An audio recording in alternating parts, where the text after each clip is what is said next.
할렐루야. 오늘 예배 함께 하신 모든 분들께 하나님이 주시는 참된 기쁨과 감사가 넘쳐나기를 주님의 이름으로 축복합니다. 오늘 대림절 셋째 주일입니다. 촛불이 3개가 켜졌어요.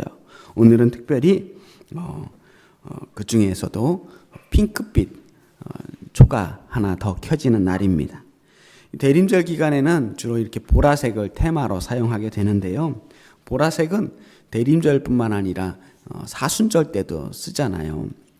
이 보라색이 왕의 권위를 상징하기도 하지만 또 고난을 상징하기도 하거든요. 이제 대림절에 켜는 이 초에도 각각의 의미가 있습니다. 첫 번째 켜는 초는 희망을 상징하고요. 두 번째 초는 평화, 그리고 세 번째 초는 기쁨을 상징합니다. 오늘 이 핑크빛 초는 기쁨을 상징하는 초예요. 그리고 마지막 네 번째 초는 사랑을 상징한다고 합니다.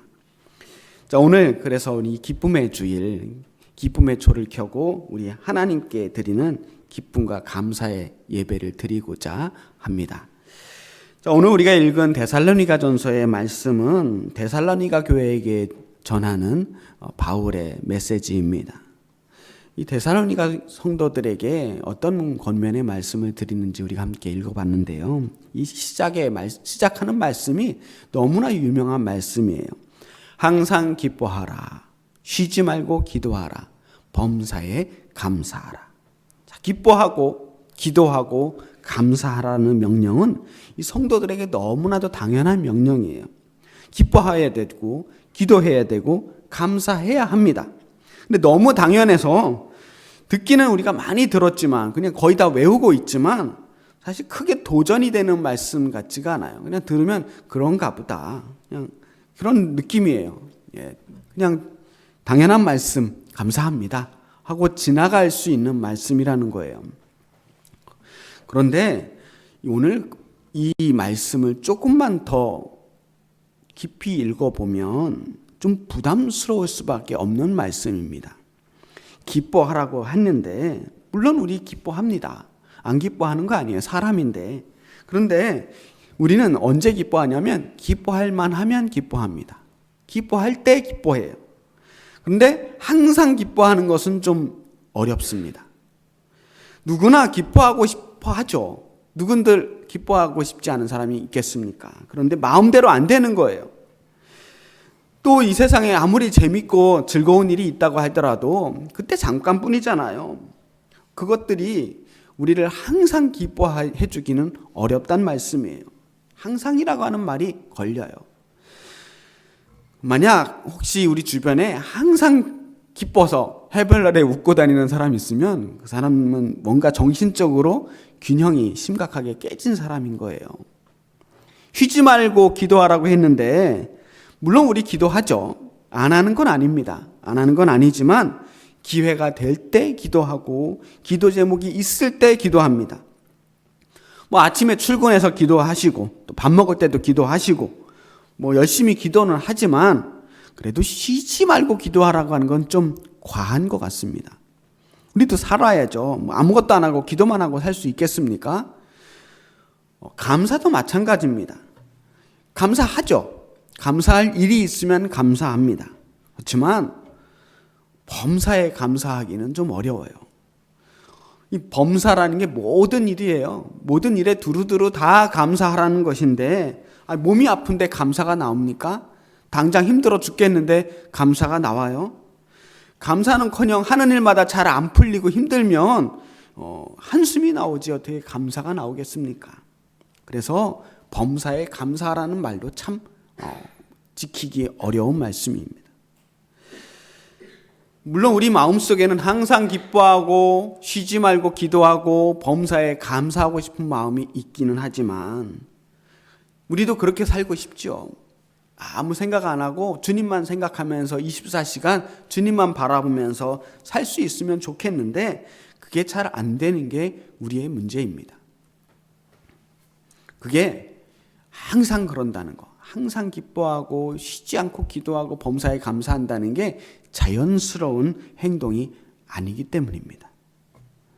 그렇게 하기 위해서는 우린 정말 그 일을 하기 위해서 계속해서 의식해야 하고 우리의 본성을 거스르기 위해서 이 자연스러움을 깨뜨리기 위해서 애써 노력하지 않으면 안 됩니다. 그래도 사실 불가능한 일이에요. 그런데 왜 바울은 성도들에게 이렇게 무리하고 힘든 권면을 하고 있을까요? 바울의 정말 하고 싶은 이야기는 우리가 이렇게 완벽한 신앙생활을 정말 온전히 우리의 삶을 통째로 다 드리면서 아무것도 안 하고 신앙생활만 하라는 이야기가 아닙니다. 먼저 결론부터 말씀드린다면 우리의 기쁨과 기도와 감사는 상황에 따라서 감정과 조건에 따라서 그렇게 요동쳐서는 안 된다라고 하는 말씀을 하고 있는 거예요. 좋을 때 기뻐하고 아쉬울 때 기도하고 내 뜻대로 이루어질 때 감사하는 일은 누구든 할 수 있어요. 누구나 자연스럽게 나오는 겁니다. 하지만 항상 쉬지 않고 범사에 어떤 상황과 조건 속에서도 기뻐하고 기도하고 감사하려면 우리에게 믿음이 필요합니다.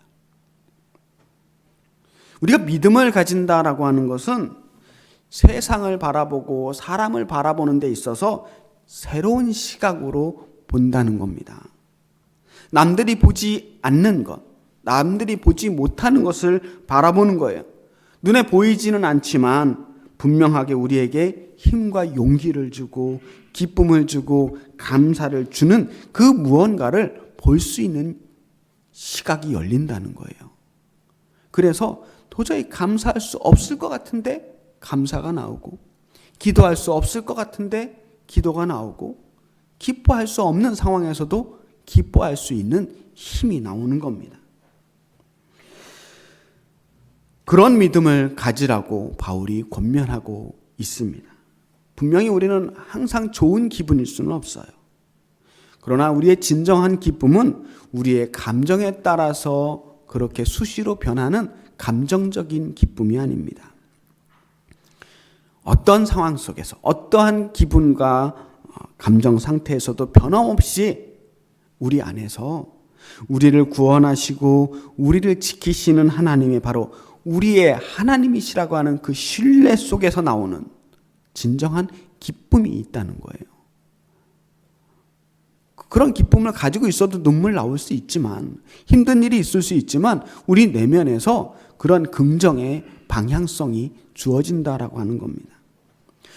우리가 모든 시간 무릎 꿇고 지낼 수는 없습니다만, 그러나 우리가 살아가면서 늘 그분의 응답을 기다리며 포기하지 않는 주님을 향한 그 마음을 유지하면서 주님 바라보면서 주님 의지하는 삶을 살 수는 있는 겁니다. 항상 감사할 수만은 없겠지만 모든 일이 다 감사로 받아들여지기는 참 어려울 때도 많겠지만, 그럼에도 불구하고 우리에게 일어나는 그 모든 일들 속에서 하나님께서 뭔가 지금도 일하고 계시겠지. 이 어려움 속에서도, 이 고난 속에서도 하나님께서 지금 나와 함께 하시면서 뭔가 다른 일들을 이루어 나가는 중이시겠지라고 하는 그 믿음 속에서 감사할 수 있는 힘이 나오는 거예요.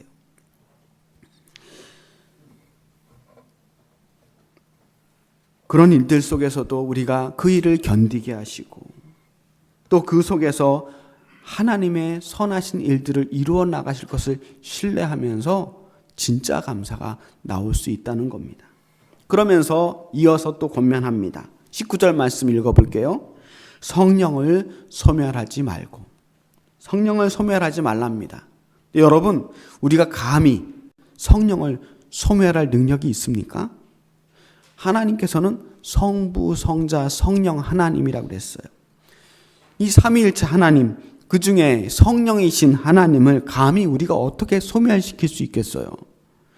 우리는 성령을 소멸할 능력은 없지만, 여기서 성령을 소멸하지 말라고 하는 말씀은 성령께서 우리에게 주신 그 은사, 우리에게 주신 그 능력을 버려두고 방치하지 말라는 거예요. 은사라고 하는 거, 이것은 우리가 믿음이 좋아서 받은 게 아닙니다. 간혹 어떤 은사를 받고 내가 이 정도 믿음의 단계까지 올랐구나라고 스스로 교만해지는 경우들을 보게 됩니다만, 은사는 그야말로 선물입니다. 우리의 자격이 그만큼 되어서 때가 되면 받는 게 은사가 아닙니다. 우리가 뭔가 잘하는 게 있다면, 우리에게 특별한 능력이 주어졌다면 그것은 하나님께서 그 능력을 통해서 하나님의 나라를 위하여, 또한 이웃을 위하여 사용하라고 주신 하나님의 선물이자 사명인 것입니다. 그게 은사라고 하는 거예요. 그러니까 그것을 묵혀두거나 소멸하지 말고 힘써 사용하라는 말씀입니다. 20절 말씀입니다. 20절 말씀은 예언을 멸시하지 말라고 그랬어요. 예언. 여기서 예언이 미래의 사건을 예측하는 말이 아니라는 거 이제 우리 엘림교회 성도님들은 다 아실 겁니다. 하나님께서 우리에게 주신 말씀이에요. 하나님의 명령입니다. 우리가 말씀을 통해, 기도를 통해서, 또는 묵상을 통해서 하나님께 듣게 되는 말씀들이 있어요. 하나님의 뜻을 깨닫게 되는 순간들이 있어요. 내가 지금 하나님께서 이 일을 하라고 하시는구나 라고 하는 강력한 마음의 움직임이 들 때가 있어요. 그런데 많은 사람들이 그 말씀을 듣고 나서도, 그렇게 마음이 요동침을 느끼고 나서도 자꾸 애써 무시하려고 하는 경향들이 있습니다. 듣고도 모른 척해요. 분명히 그 마음이 내 마음을 계속 불편하게 하고 울리면서 뭔가 부담으로 다가오는데 애써 무시하려고 할 때가 있습니다. 왜냐? 힘들 것 같거든요. 그 말씀대로 하면 왠지 내 삶이 더 어려워질 것 같거든요. 그래서 자꾸 외면하려고 합니다. 그거 하지 말라는 겁니다. 예언을 멸시한다고 그 말씀이 사라지는 것 아닙니다. 그저 우리의 게으름과 우리의 비겁함만 깊어지는 거예요. 말씀을 외면하면 결국 그 말씀이 다른 사람에게 가서 다른 사람을 통해서 그 뜻이 이루어지겠지만, 우리가 그 말씀을 실천함으로 인해서 받을 수 있는 축복이 사라지게 되는 거예요. 21절, 22절 말씀입니다. 범사에 헤아려 좋은 것을 취하고 악은 어떤 모양이라도 버리라. 좋은 것을 취하고 악한 것은 버리라고요. 이거 역시 너무나 당연한 말씀이죠. 모든 사람들이 다 알고 있어요. 하지만 이 말씀에도 아까와 같은 단서가 붙습니다. 범사에 헤아려 좋은 것을 취하고 악은 어떤 모양이라도 라는 단서가 붙습니다. 이러면 좀 힘들어지는 거예요. 우리에겐 분명한 선악의 기준이 있어야 합니다. 정말 옳은 것이다 싶으면, 이것이 하나님의 일이다라는 것을 우리가 믿는다면 그때는 무슨 일이 있어도 물러서지 말아야 돼요. 양보하지 말아야 합니다. 그리고 이게 정말 악한 일이라고 우리 마음속에 확신이 든다면 그때는 물러서지 말아야 합니다. 단호하게 버려야 하고 멀리해야 합니다. 적당히 타협하고 적당히 양보하면서 그렇게 두루뭉실하게 지내는 게 사회생활이라고 합니다. 사회생활. 요즘은 사회생활 잘하는 게 미덕이에요. 남들한테 크게 흠 안 잡히고 손가락질 안 당하고 모나지 않게 둥글둥글하게 살아가는 게 잘 사는 사람이라고 생각합니다. 요즘 보면 우리 그리스도인들 정말 사회생활 잘하고 있습니다. 너무 훌륭해요. 어디 가서도 그렇게 튀지 않고 누가 그리스도인인지도 모르게 모나지 않게 살고 있습니다. 너무 잘해서 세상 속에 가면 이 사람이 정말 믿는 사람인지 안 믿는 사람인지 구분이 되지 않을 정도예요. 칭찬이 아니에요. 우리가 사회에서 좋은 사람 소리 듣기 위해서 예수 믿는 거 아닙니다. 그 사람들과 다르게 살기 위해서 믿는 거예요. 우리가 믿는 게 다르다면 행동하는 것도 달라져야 합니다. 우리 속에 들어가는 게 다르면 나오는 것도 달라야 합니다. 믿는 사람이나 안 믿는 사람이나 행동이 똑같다면 뭔가 잘못된 거예요. 무슨 일이 있어도 지킬 것은 지키는 사람. 그게 기독교 정신이 아닙니까? 그게 초대교인들의 믿음이었고, 믿음은 지키기 위해서 목숨을 버렸던 순교자들의 정신이고, 믿음대로 살기로 결심하면서 끝까지 불의와 맞서 싸웠던 우리 신앙의 선배들의 정신이 아닙니까? 그게 믿음인 거예요. 사회생활 하지 않았어요. 세상과 구별된 삶을 살았던 모습입니다. 그게 거룩함이에요. 거룩함은 세상과 구별된 모습들, 성도들만의 진정한 그리스도인의 모습을 거룩함이라고 말합니다. 세상 속에 살면서도 세상 속에 물들지 않고 오히려 세상을 변화시키는 힘이 그 믿음에서, 그 거룩함에서 나오는 겁니다. 쉬운 일이 아니죠. 우리는 사실 생각보다 너무 쉽게 무너지고, 생각은 항상 그럴듯하지만 몸이 잘 안 움직입니다. 어떻게 살아야 하는지, 뭐가 옳은지 머리는 알고 있는데 실제로 그렇게 살지 못할 때가 많습니다. 설교 시간에 듣는 이야기, 제가 언제 뭐 틀린 얘기 한 적이 있습니까? 다 아는 이야기고 다 맞는 이야기예요. 그런데 문제는 그렇게 살지 못하니까 점점 말씀과 내 삶이 동떨어지는 겁니다. 점점 딴 세상 이야기를 하고 있는 것 같은 거예요. 당신은 그렇게 얘기하지만 내 삶이 그렇지 못해요.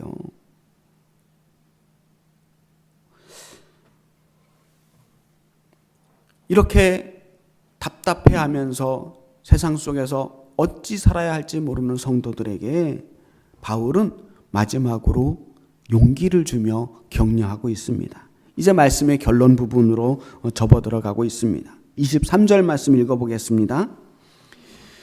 우리 함께 읽어볼까요?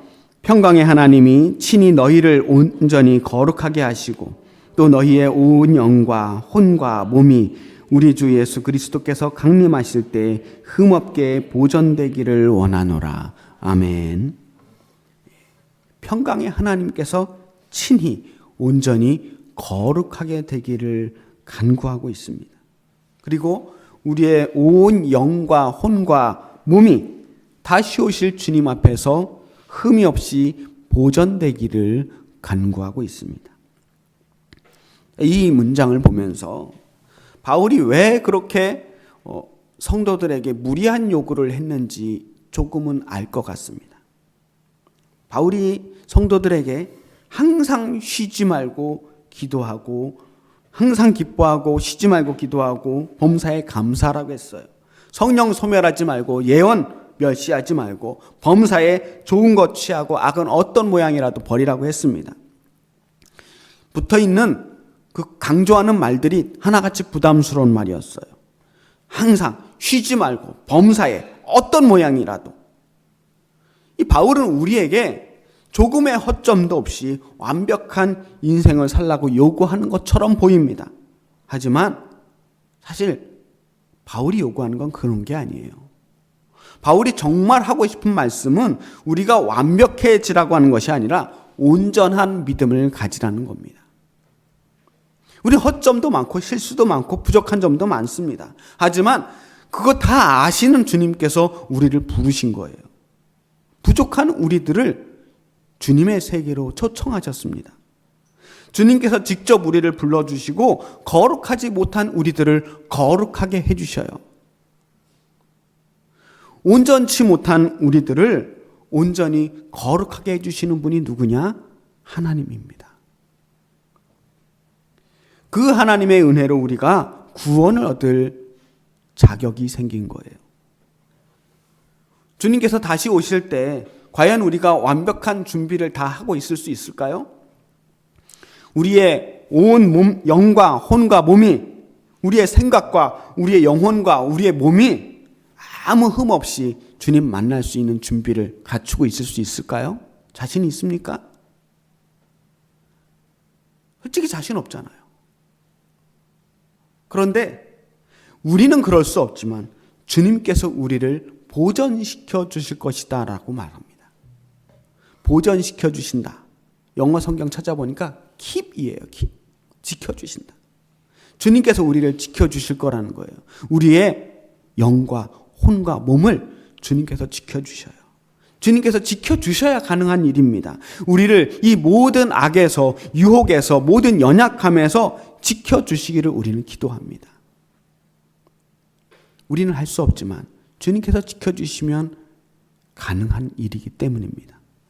24절 말씀 마지막으로 함께 읽겠습니다.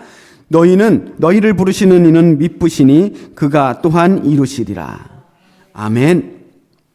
그가 또한 이루시리라. 하나님께서 우리를 부르셨습니다. 그분은 미쁘신 분이에요. 미쁘신 분은 믿음직스러우신 분이란 뜻이에요. 그분은 빈말을 하지 않으시고 우리를 절대 모른 척하지 않으실 분입니다. 그러니 그분께서 우리와 함께 하신다고 약속하셨으면 반드시 이루실 것입니다. 그가 또한 이루시리라. 저는 이 말씀 오늘 말씀의 제목으로 삼았습니다. 저는 이 말씀이 우리에게 가장 큰 힘과 용기와 희망이 되는 말씀이라고 믿습니다. 올해 우리는 여러 가지 계획과 소망을 가지고 시작했어요. 제 서랍 위에 책상 위에 항상 1년 전에 그러니까 새해 첫 예배 송구 영신 예배 때 여러분이 주셨던 기도의 제목을 적어놓은 종이를 가지고 있습니다. 틈날 때마다 읽어보고 기도하는데 사실 모든 여러분의 계획과 소망이 다 이루어지지는 않았을지 모르겠습니다. 많은 분들이 또 하나님의 은혜를 경험하셨겠지만 우리들이 또 1년을 돌아보면 그 중에는 성공도 있고 실패도 있습니다. 어려운 일도 있었고 아쉬운 일도 남습니다. 저도 1년을 이렇게 돌아보니까 항상 하는 일들마다 다 잘 됐다고 말하기는 어려울 것 같습니다. 계획하고 생각했을 때는 그럴듯했는데 막상 해보니까 별 반응도 없고 때로는 멋쩍어질 때도 여러 번 있었습니다. 이쯤 되면 좀 잘 될 때도 됐는데 왜 이렇게 안 될까 고심하면서 괴로워하던 때도 있었습니다. 내가 뭐가 부족해서 그런가 돌아보면서 안절부절하던 때도 있었습니다. 사실 어떨 땐 정말 너무 힘들어서 답답한 마음에 어디서 얘기를 좀 하고 싶은데 딱히 얘기할 사람도 없어서 여기 교회에 주저앉아서 하나님께 하소연하기도 많이 했습니다. 그런 모든 시간들을 거쳐서 여기까지 왔습니다. 여러분들도 마찬가지일 겁니다. 이런저런 모든 결과들이 다 모여서 오늘 우리 이 모습으로 이 자리에 함께 모여 있습니다. 오늘 우리는 당회를 하고 구역회를 합니다. 2023년 한 해를 돌아보면서 우리가 했던 일들을 보고받고 또 2024년도를 계획하는 일을 하게 될 것입니다. 뭐 힘들고 어려웠다고 해도 어떻게 여기까지 올 수 있었음이 다 은혜인 것 같습니다.